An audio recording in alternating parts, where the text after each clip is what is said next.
Do you ever hand something off to your team, get it back and think, yeah, this is not what I meant at all? Because same, right? But what do most of us do?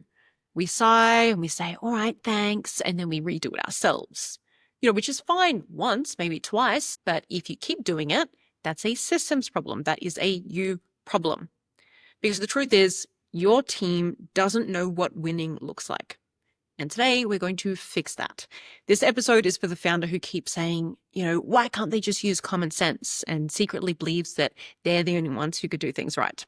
You're not. And if you're new here, welcome to the Virtual CEO. I'm Amy Wallen. And today we are going to break down why you're getting vague results or shitty results and how to set standards without being a micromanager. And also just how to stop being the quality control department of your own business, right? Okay, let's go.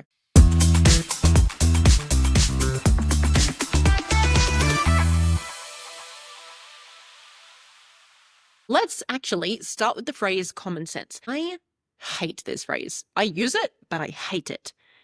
People say common sense when they actually just mean logical.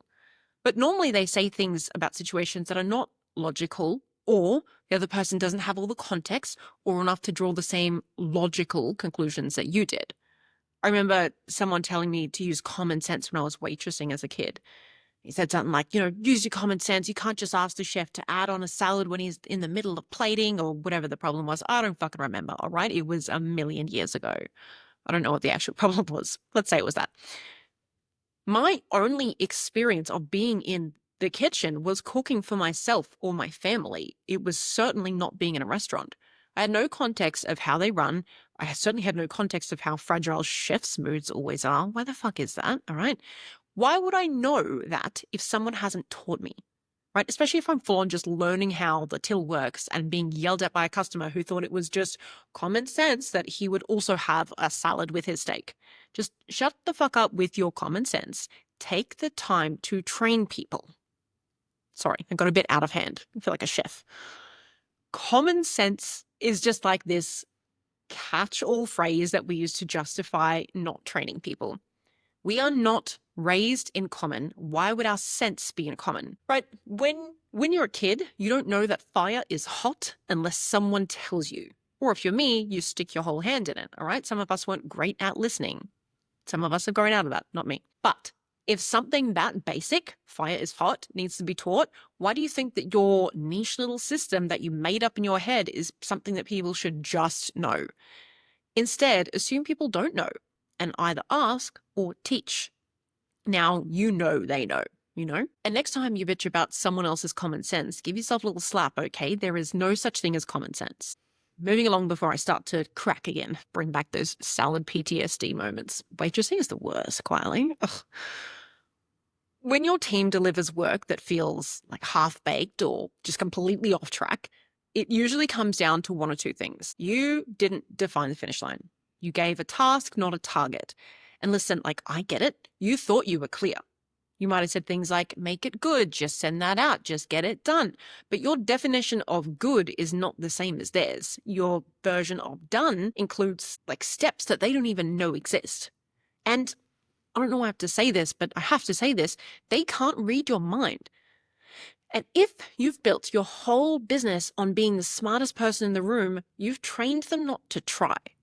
So what you get is this low effort output. You get endless clarification and endless back and forth, or worse, silence and missed deadlines because they didn't want to get it wrong, so they just didn't do it because they were too scared of your reaction. Now, is that dumb? Yes, but people under stress are not smart, okay? So the fix is you need to set the standard.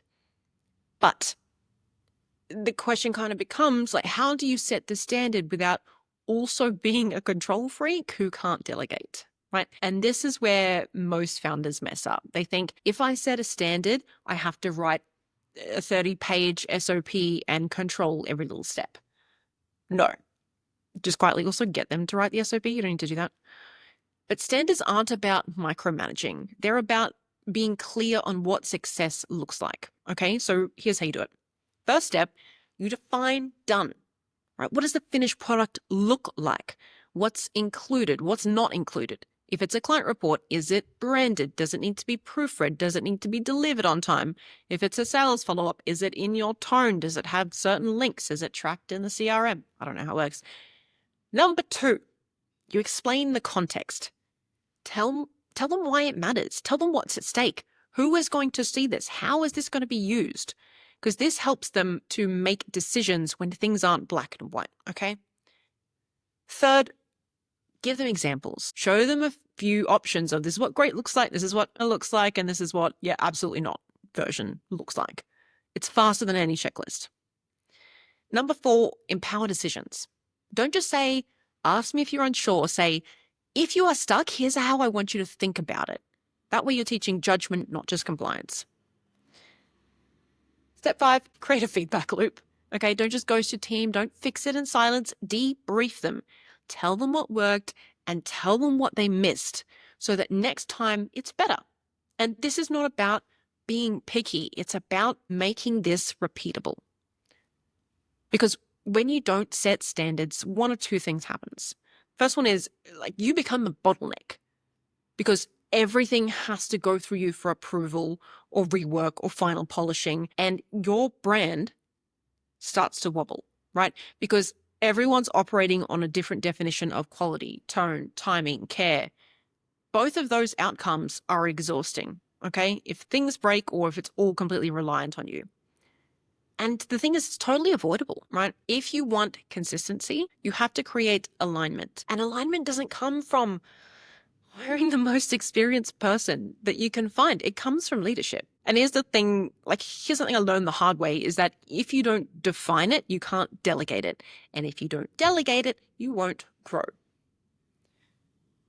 I remember early on with one of our team members, super bright, super motivated, and I gave them a task that I thought was obvious. I said something like, can you update the client dashboard?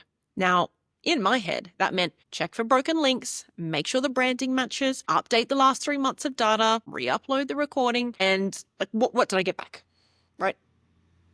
I think it was just the data. There's no formatting, there's no links, no comments on what had changed. And was I mad? Yeah, sure, at me. I hadn't told them what done looked like. That was entirely on me. And there will be these moments where what your team delivers is not how you would have done it. And actually, you know what? Side note, I do the same thing with ChatGPT. If it delivers me something pretty shit, it's normally because I haven't given the instruction clearly enough. So I wonder if chat is actually training people to be better at giving instructions or just feeding their belief that only they can do it. Probably the second one. Anyway, back to the original point. If your team delivers you something and it's not how you would have done it, pause before you correct it, right? Just ask yourself, does this still achieve the goal? Is it on brand? Is the client happy? If yes, let it the fuck go.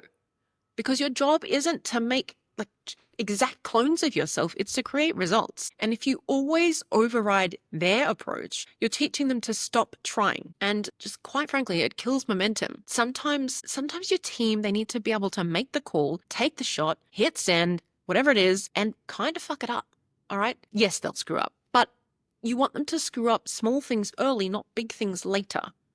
So create a culture where making decisions isn't punished, it's just refined.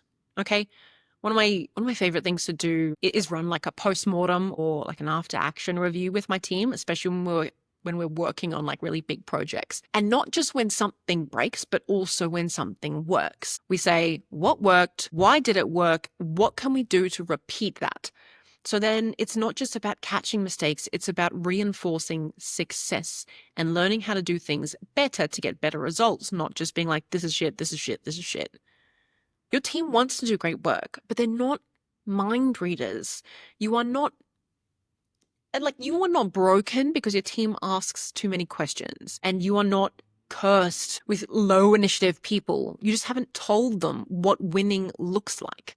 Once you do, you'll be amazed at how they step up and how they start to own outcomes instead of just checking off boxes. And the best part is you get to stop being the quality control department and start being the fucking CEO. Also, don't confuse detail with quality. Just because you would have done it in fewer steps or made it prettier or worded it better, it doesn't mean that their way doesn't work. Good leadership is knowing when to step in, but also just knowing when to step back. Now, this whole topic might feel a bit uncomfortable.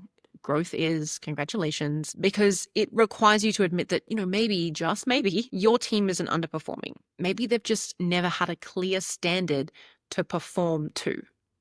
So this week, I want you to ask yourself, where am I being vague? Where do I expect people to just get it? What could I define better? What feedback am I giving? Or what feedback am I avoiding? And if you're constantly redoing your team's work to just stay in business by yourself, you might as well. But if you want to grow, teach them what good looks like and then get the fuck out of the way. Because if you do this right, one day you'll open up your inbox, you'll see the thing that you delegated come back done, and you won't have to tweak a single word. And it's that moment, that's kind of what we're building towards, just times by 1,000. If you want your team to deliver better work without needing your eyes on every detail, you need to stop hoping for common sense and start building shared standards. That is the path to freedom. Anyway, that's enough from me. I feel like I've been talking for half an hour. It's probably only been 10 minutes. Thank you for listening to The Virtual CEO. Send this to a founder friend who keeps whinging that they're surrounded by incompetence, and I will see you next week.